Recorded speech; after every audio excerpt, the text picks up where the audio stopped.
Hello mga friends! Good morning and welcome to another video.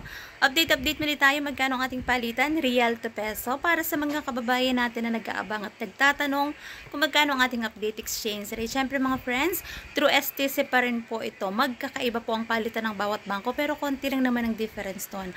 At least magkakaroon kayo ng idea kung magkano ang ating update exchange rate ngayong araw ng Martes, August 20, 2024. Update natin, 1 real equivalent ng 14.99 pesos. Bumaba mga friends ang ating exchange rate para sa mga kababayan natin na nagtatanong at nais magpadala ngayong araw na ito. Yan po ang ating update exchange rate through STC to mga friends sa STC Pay to Bank Account.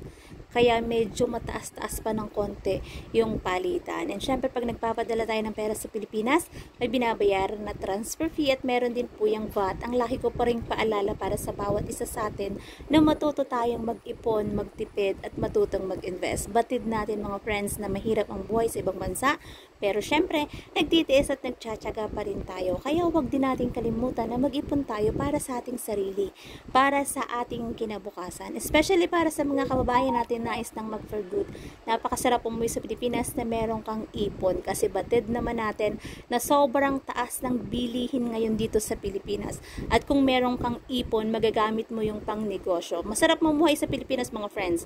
Syempre kasama pa natin ang ating mga mahal sa buhay, pero mas masarap mamuhay dito sa Pilipinas kung meron ka ring pagkakakitaan para hindi ka na uli pumunta or mangibang bansa uli. Kasi masarap naman talaga dito. Kaya nga lang, kailangan dito ay diskarte at meron ka syempreng pagkakakitaan. So that's it for today's video mga friends. Thank you for watching and see you on my next update. God bless everyone. Much love.